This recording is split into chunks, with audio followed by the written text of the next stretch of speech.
नमस्कार, myself Malika Parveen, assistant professor, government law college Bikaner. LLB second year के subject international law में आज हम देखते हैं कि अंतर्राष्ट्रीय विधि के क्या आधार क्या है, उसके स्तंभ क्या है, यानी अंतर्राष्ट्रीय विधि के क्या बेसिस क्या है, जिनके आधार पे हम ये तय कर सकते हैं कि अंतर्राष्ट्रीय विधि वास्तव में विधि है या नहीं है। तो उसके आधार को हमने दो भागों में बांटा है। फर्स्ट यानी basis of international law, first part में हमने देखा है कि मेन थ्योरीज क्या है। दो मेन थ्योरी है जो आधार, वो मुख्य दो आधार हैं। अन्य जो आधार है वो 6 है। अन्य थ्योरीज जो है वो 6 है, यानी इंटरनेशनल लॉ के जो आधार स्तंभ है प्रमुखतः तो 2 है और जो अन्य है वो 6 है। ठीक है, उसको हम 1 by 1 करके देखते हैं। सबसे पहले आता है theories of age to law of nature, प्रकृतिवादी सिद्धांत या प्रकृतिवादी आधार। यानी प्रकृतिवादी आधार क्या कहता है? प्रकृतिवादी आधार के मुख्य को मानने वाले मुख्य विधि शास्त्री कौन कौन से हैं वो हम पहले देखते हैं। ग्रोशियस है, वाटेल है, वुइफेनड्राफ है और क्रिश्चियन थॉमसियस हैं। ये प्रकृतिवादी आधार के समर्थक हैं। क्वेश्चन नेट में वगैरह ये पूछा जाता है कि प्रकृतिवादी सिद्धांत को मानने वाले विधि शास्त्री कौन से हैं, या एक नाम देके पूछ लिया जाता है। ठीक है, तो ये 4 नाम है: ग्रोशियस, वाटेल, वुइफेनड्राफ और क्रिश्चियन थॉमसियस। प्रकृतिवादी आधार के समर्थकों का मानना है, यानी इस मत के समर्थकों का मानना है कि अंतरराष्ट्रीय विधि प्राकृतिक विधि, लॉ ऑफ नेचुरल लॉ या प्राकृतिक विधि का ही भाग है। प्रारंभ में जब कोई विधि नहीं थी उस समय नैसर्गिक विधि या प्राकृतिक विधि ही विद्यमान थी। प्राकृतिक विधि को क्या माना जाता था? दैवीय विधि, यानी ये देवों द्वारा या ईश्वर प्रदत्त विधि है, यानी ईश्वर द्वारा जो आदेश दिया जाता है, जो ऑर्डर दिया जाता है, वो नेचुरल लॉ मानी जाती थी। तो 16वीं और 17वीं शताब्दी में, 16वीं शताब्दी से पहले प्राकृतिक विधि को धर्म से इंक्लूड किया हुआ था। उसे पूर्णतः धार्मिक रूप से ही देखा जाता था कि अगर दैवीय विधि है या ईश्वर प्रदत्त या ईश्वर जन्य विधि है, इसका उल्लंघन करते हैं तो हम पाप के भागी होंगे। तो वो पूर्ण रूप से धर्म उसमें इंक्लूड माना जाता था। लेकिन 16वीं और 17वीं शताब्दी में प्रोफेसर ग्रोशियस ने प्राकृतिक विधि का धर्मनिरपेक्ष स्वरूप प्रस्तुत किया, यानी प्राकृतिक विधि को, नेचुरल लॉ को धर्म से पृथक कर दिया। किसने किया? प्रोफेसर ग्रोशियस ने किया। प्राकृतिक विधि का धर्मनिरपेक्ष स्वरूप प्रस्तुत करने वाले विधि शास्त्री कौन से हैं? प्रोफेसर ग्रोशियस हैं। फिर प्राकृतिक विधि जब धर्म से अलग हो गई तो उसमें प्राकृतिक विधि में क्या खोजे जाने लगा? फिर माने 18वीं शताब्दी में प्राकृतिक विधि में तर्क, रीजन को खोजा जाने लगा कि प्राकृतिक विधि वही है जो तर्क के अनुसार, जो रीजन के अनुसार, ये जो कार्य और कारणों से संबंधित है वो तर्क देखा जाने लगा। यानी प्राकृतिक विधि में तर्क कब देखे जाने लगा? 18वीं शताब्दी में। और तर्क को प्रस्तुत करने वाले या तर्कोचित प्राकृतिक विधि का स्वरूप प्रस्तुत करने वाले विधि शास्त्री हैं वाटेल। यानी इन्होंने कहा, वाटेल ने कहा कि प्राकृतिक विधि में क्या है, तर्क समाहित है। कोई भी कार्य बिना कारण नहीं होता है, उसके पीछे मनुष्य अपनी तार्किक बुद्धि का यूज करता है। तो प्राकृतिकवादी आधार वाले विधि शास्त्री ये मानते हैं कि प्राकृतिक विधि का ही भाग कौन सी विधि है, अंतरराष्ट्रीय विधि है। तो अंतरराष्ट्रीय विधि को हर राज्य इसलिए अपनाता है, तर्क के कारण अपनाता है, उसमें कुछ रीजन होता है। वो प्राकृतिक विधि को जिस तरह हर व्यक्ति अपने ऊपर बाध्य मानता है, उसी प्रकार अंतरराष्ट्रीय विधि को हर राज्य अपने ऊपर बाध्य मानता है, या वो उसका सहमति से उसको बाध्य राज्य होने के कारण वो उसको अपना बाध्य मानता है और उसका इंटरनेशनल लॉ का वो पालन करता है। तो प्रकृतिवादी विचारधारा वाले विधि विशेषज्ञों का मानना है कि इंटरनेशनल लॉ प्राकृतिक विधि का ही भाग है, इसीलिए राज्य उसका पालन करने के लिए बाउंड है। ठीक है, फिर आता है इसकी आलोचना, प्रकृतिवादी सिद्धांत की आलोचना। कुछ विधि विशेषज्ञों ने प्रकृतिवादी सिद्धांत की आलोचना की। इन्होंने कहा कि विधि में क्या है, दंड समाहित होना चाहिए। आलोचना करने वाले विधि शास्त्रियों ने कहा, जबकि प्राकृतिक विधि में कोई दंड नहीं है, तो अंतरराष्ट्रीय विधि प्राकृतिक विधि का भाग होने के कारण सिर्फ और सिर्फ क्या है, नैतिकता वाली विधि ही है। इसमें दंड समाहित नहीं है, इसलिए इसे विधि नहीं माना जाना चाहिए। ठीक है, नेक्स्ट आता है अस्तित्ववादी। ठीक है, अस्तित्ववादी में विचारधारा को मानने वाले कौन कौन से विधि विशेषज्ञ थे, ठीक है। सबसे पहले आता है बिंकर शोयक, सेकंड हिगल और थर्ड आता है एंजिलोटी। इटली के विधि शास्त्री हैं एंजिलोटी। अस्तित्ववादी विचारधारा के मानने वाले विधि शास्त्रियों का मत है कि अंतरराष्ट्रीय विधि वास्तव में क्या है, राज्यों द्वारा जो व्यवहार किया जाता है, वास्तव में राज्य के द्वारा जो व्यवहार किया जाता है या जैसे राज्य आचरण करता है, वो आचरण ही क्या है, इंटरनेशनल लॉ है। यानी राज्य के द्वारा जो संधियां की जाती हैं, जो प्रथाएं प्रचलित थी, या राज्य के द्वारा जो आपस में एक दूसरे राज्यों से सहमति या जो संधियां की जाती है, वो संधियां ही क्या है, वो प्रथाएं, वो संधियां ही अंतरराष्ट्रीय विधि का आधार है। यानी ये क्या मानते हैं अस्तित्व वाली, ये मानते हैं कि राज्य का वास्तविक जो व्यवहार किया जाता है वो ही इंटरनेशनल लॉ के नियम है, वो ही अंतरराष्ट्रीय विधि के नियम विनियम हो जाते हैं। इसके बाद में आता है कि अंतरराष्ट्रीय संधियां कैसे की जाती है। अंतरराष्ट्रीय संधियां राज्यों की सामान्य सहमति से की जाती है, यानी एक राज्य दूसरे राज्य द्वारा जो संधियां की जाती है, वो एक राज्य दूसरे राज्य के बात से सहमत होता है, तभी तो वो संधि करते हैं। अगर दोनों पक्षकार सहमत नहीं है तो वो संधि नहीं कर सकते, यानी ये सामान्य सहमति से संधि बनती है। तो राज्यों की सामान्य सहमति का प्रथम सिद्धांत दिया था प्रोफेसर हीगल ने। ठीक है, कि राज्यों की इच्छा या राज्य, मान लो राज्य की इच्छा, एक तो संधि बनती, अपन आगे बढ़ेंगे कि एक तो सहमति या राज्य की इच्छा, दो सिद्धांत होते हैं, इच्छा का सिद्धांत और सहमति का सिद्धांत। तो राज्य की इच्छा का सिद्धांत का प्रतिपादन सर्वप्रथम किसने किया था, हीगल ने। ठीक है, राज्य की इच्छा की अवधारणा या का सिद्धांत किसने प्रतिपादित किया था, हीगल ने।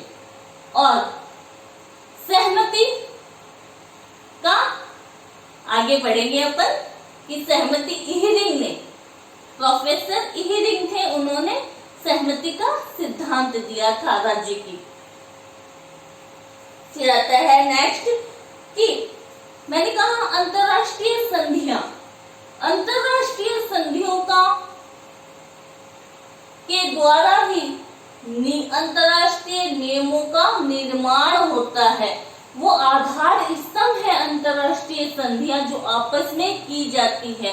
अंतरराष्ट्रीय संधियों को अंतरराष्ट्रीय विधि का आधार स्तंभ बताया है इटली के विधि शास्त्री एंजेलोटी ने। इटली के विधि शास्त्री एंजेलोटी ने कहा कि अंतरराष्ट्रीय संधियां ही अंतरराष्ट्रीय विधि का प्रमुख आधार है। ठीक है, अब इसकी आलोचना की है, कई विधि शास्त्रियों ने इसकी आलोचना की है। इनके अनुसार राज्य की कोई इच्छा नहीं होती है। राज्य एक निर्जीव चीज है, निर्जीव है। वो सामान्य इच्छा किसकी होती है? राज्य में निवास करने वाले व्यक्तियों की वो सामान्य इच्छा होती है। ठीक है, सेकंड आलोचना की है इसमें कि कई बार ऐसी अंतरराष्ट्रीय संधियों का निर्माण भी कर दिया जाता है या ऐसे अंतरराष्ट्रीय नियमों का निर्माण कर दिया जाता है जिसमें राज्य सहमत नहीं होते हैं। जैसे यूएनओ के चार्टर के आर्टिकल 2 के सबक्लोज 6 में दिया गया है कि गैर सदस्य राज्य भी, यानी जो यूएनओ के मेंबर, संयुक्त राष्ट्र संघ के जो मेंबर नहीं हैं, वो भी अंतरराष्ट्रीय नियमों को फॉलो करेंगे। तो यहाँ पे क्या है, जो गैर सदस्य राज्य हैं, क्या वो उनमें और सदस्य राज्यों में कोई संधि हुई? नहीं हुई, लेकिन फिर भी वो अंतरराष्ट्रीय नियमों को फॉलो करते हैं। इसके साथ में ये कहा गया कि सहमति, राज्यों की सहमति द्वारा संधियां की जाती हैं, तो हर जगह राज्यों की सहमति नहीं ली जाती है। सहमति का मतलब ये हो गया कि अगर अंतरराष्ट्रीय समुदाय में किसी नए राज्य को शामिल किया जाता है, तो जो शामिल होने वाला राज्य है, क्या उसकी सहमति ली जाती है? नहीं ली जाती। तो इन आधारों पर कई विधि शास्त्रियों ने अस्तित्ववादी विचारधारा की आलोचना की है। तो ये दो प्रमुख आधार थे। इसके बाद में कि अंतरराष्ट्रीय संधियों को, अंतरराष्ट्रीय प्रथाओं को, कुछ ऐसे वाद हैं जिनमें अंतरराष्ट्रीय प्रथाओं का समर्थन किया गया है या अंतरराष्ट्रीय संधियों का समर्थन किया गया है। फर्स्ट वाद है कोलंबियन पेरुवियन वाद, कोलंबियन पेरुवियन वाद या डीला टोरे वाला वाद, या इसको बोलते हैं अपन आश्रय शरण से संबंधित वाद। असाइलम जब अपन पढ़ेंगे, आश्रय जब अपन पढ़ेंगे, तो उसमें ये एक प्रमुख वाद है। ठीक है, जिसको हम पढ़ेंगे। इस वाद में, कोलंबियन पेरुवियन वाद में कहा गया कि अंतरराष्ट्रीय नियमों में,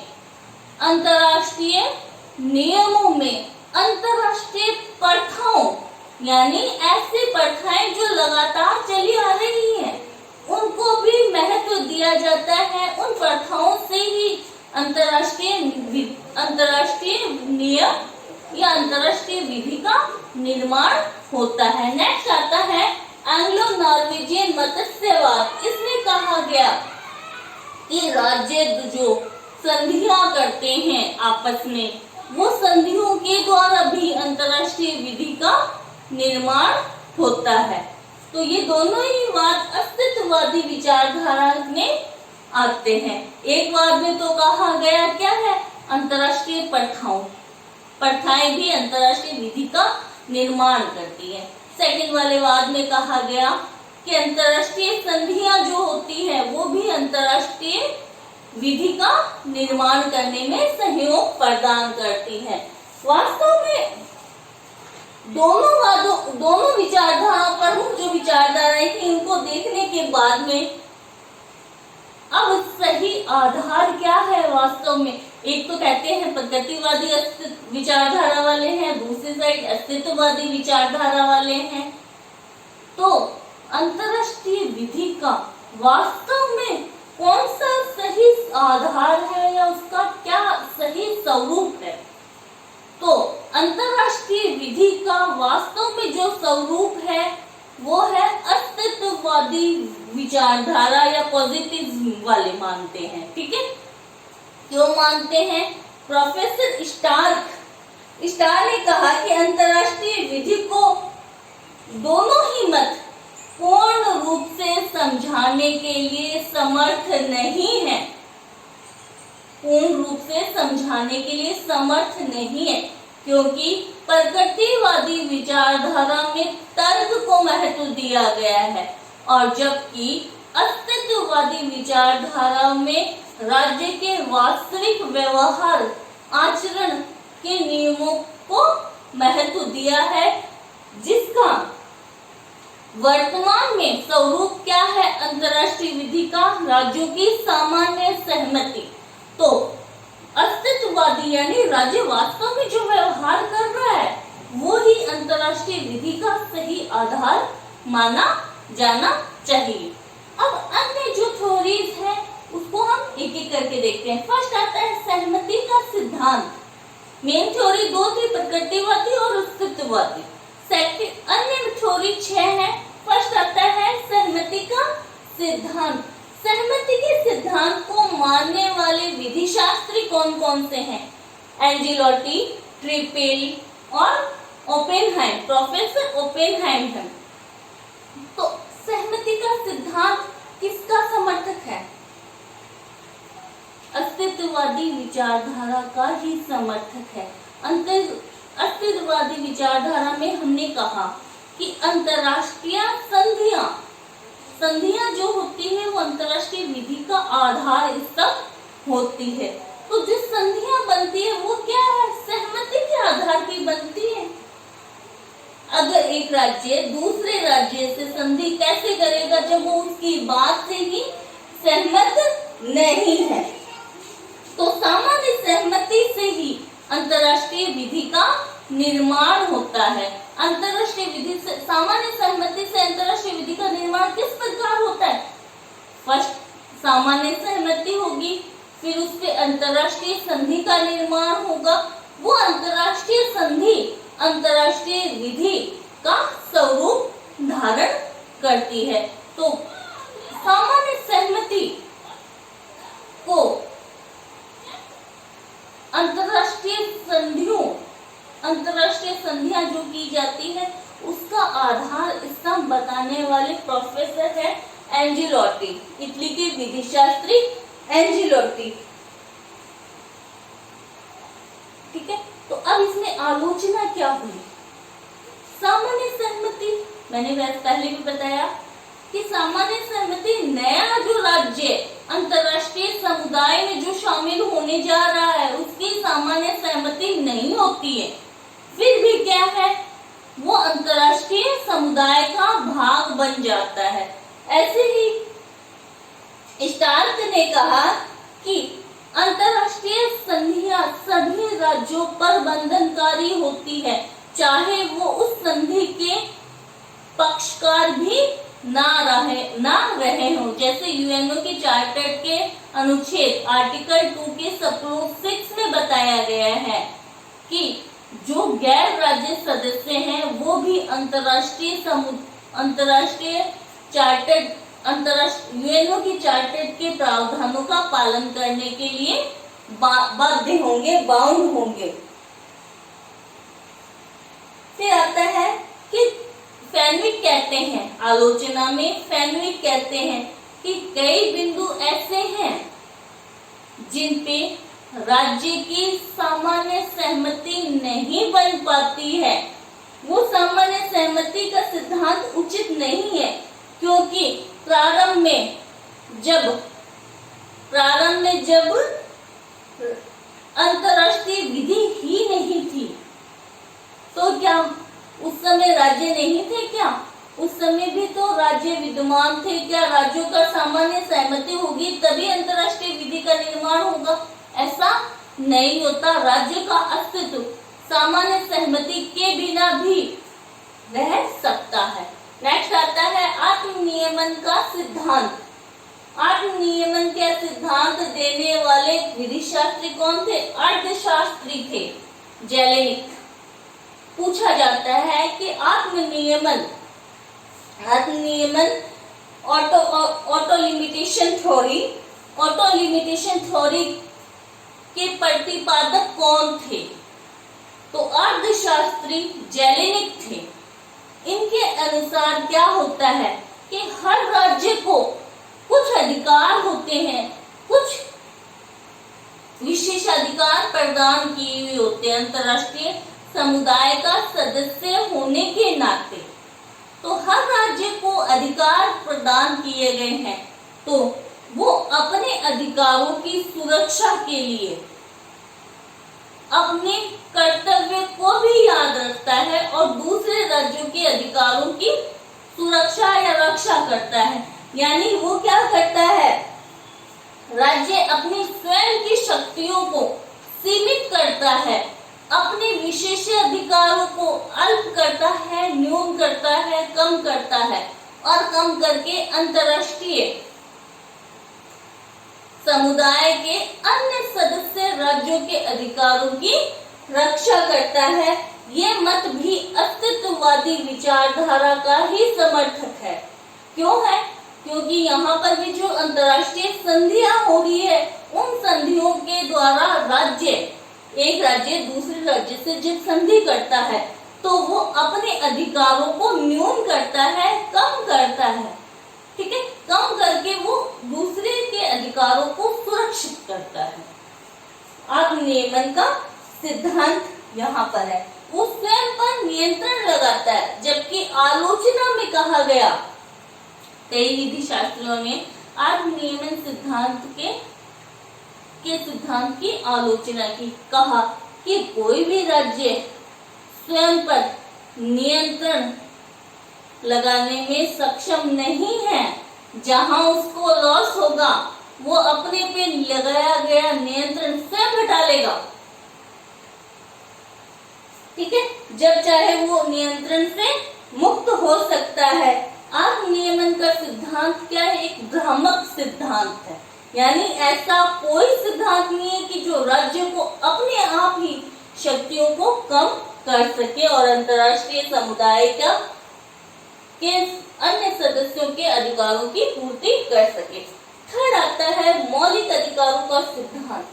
मौलिक अधिकारों का सिद्धांत में के विधि शास्त्रियों का मानना है कि जिस प्रकार व्यक्ति जन्म से कुछ स्वतंत्रताओं को लिए हुए उत्पन्न होता है,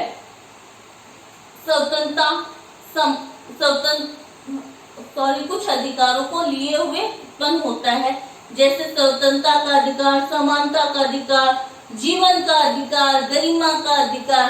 वैसे ही कुछ अधिकार राज्य में भी समाहित होते हैं, जैसे स्वतंत्रता का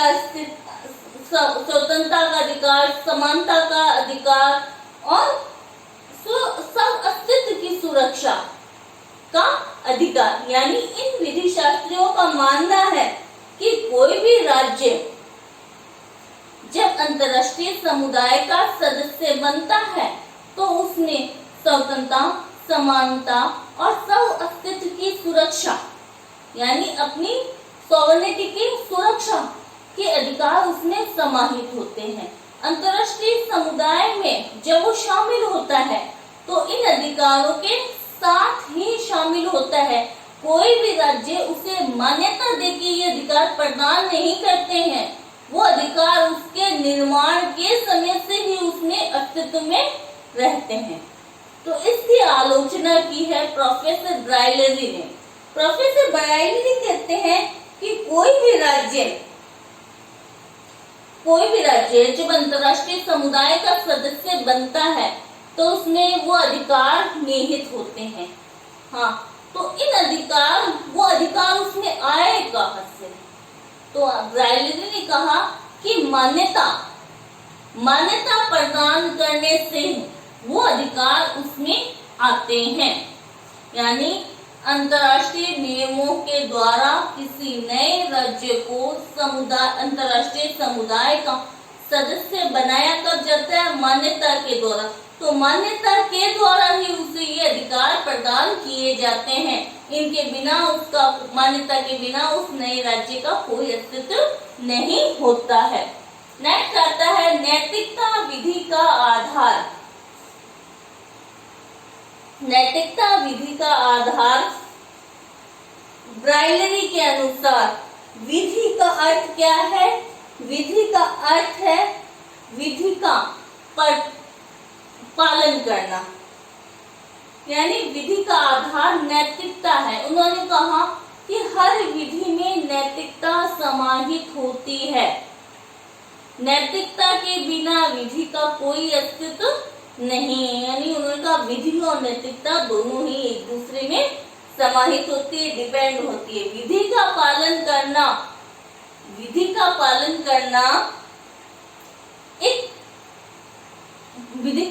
करना एक नैतिक कर्तव्य है। ठीक है, तो विधि का पालन हम किस लिए करते हैं? अपने नैतिक ड्यूटी के पालन करने के लिए, नैतिक कर्तव्य का पालन करने के लिए। उसी प्रकार जिस प्रकार अन्य विधियों की हम पालना किस लिए करते हैं? नैतिकता का हमारा जो कर्तव्य है उसको पूरा करने के लिए। इसी प्रकार अंतर्राष्ट्रीय विधि का भी पालन हम क्यों करते हैं? अपने नैतिक कर्तव्य का पालन करने के लिए करते हैं। नेक्स्ट आता है सामाजिक आधार। सामाजिक आधार क्या है? कि समाज में कोई भी व्यक्ति स्वतंत्र रूप से अपना अस्तित्व नहीं रख सकता। उसे एक दूसरे पर डिपेंड रहना पड़ता है। एक दूसरे के मध्य वो क्या है? अधीनता होती है कि एक व्यक्ति किसान है तो अन्य व्यक्ति उस किसान पर अन्न लेने के लिए डिपेंड है। खरीदने वाला है, बेचने वाला, मतलब एक श्रृंखला होती है कि किसान कहते थे मुझे तो किसी की आवश्यकता नहीं है। ऐसा नहीं हो सकता। उसे भी बीज लेने के लिए दूसरे व्यक्ति की आवश्यकता पड़ेगी, काम करवाने के लिए दूसरे व्यक्ति की आवश्यकता पड़ेगी। तो इसे बोलते हैं सामाजिक समेकितता, कि कोई भी व्यक्ति स्वतंत्र रूप से अस्तित्व में नहीं रह सकता। उसे समाज के अन्य व्यक्तियों पर डिपेंड रहना पड़ता है, अधीन रहना पड़ता है कुछ कार्यों के लिए। इसे बोलते हैं सामाजिक समेकितता।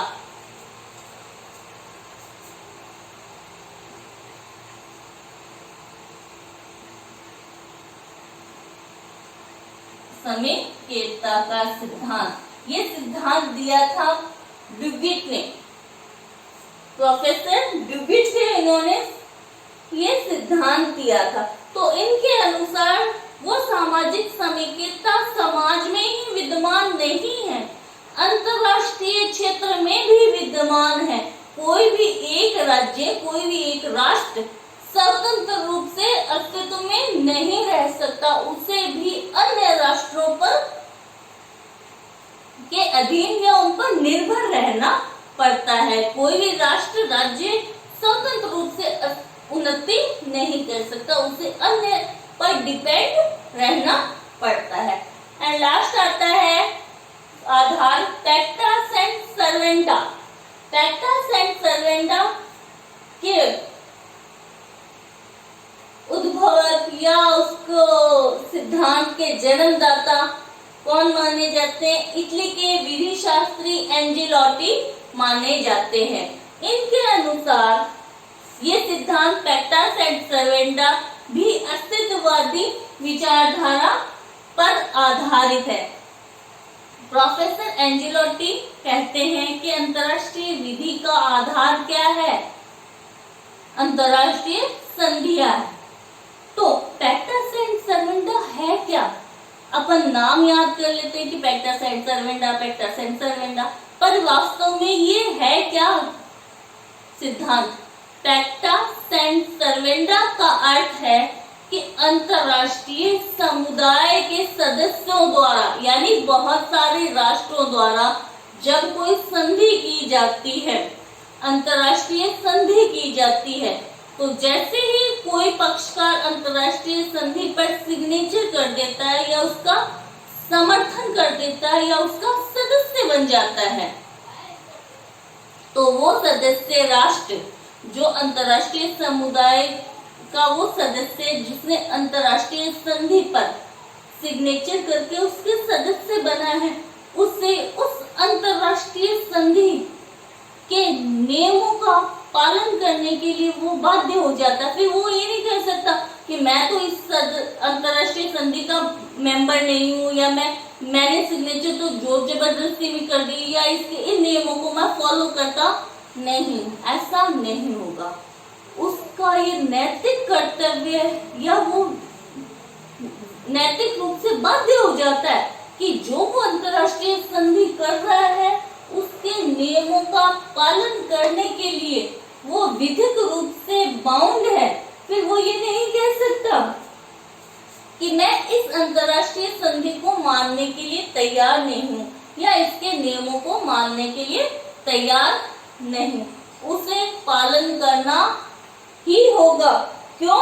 क्योंकि वो अंतरराष्ट्रीय समुदाय का सदस्य होता है। वो हर एक राज्य जो अंतरराष्ट्रीय संधि पर सिग्नेचर करता है वो उससे बाउंड होता है। तो अंतरराष्ट्रीय पैक्टा सेंट सर्वेंटा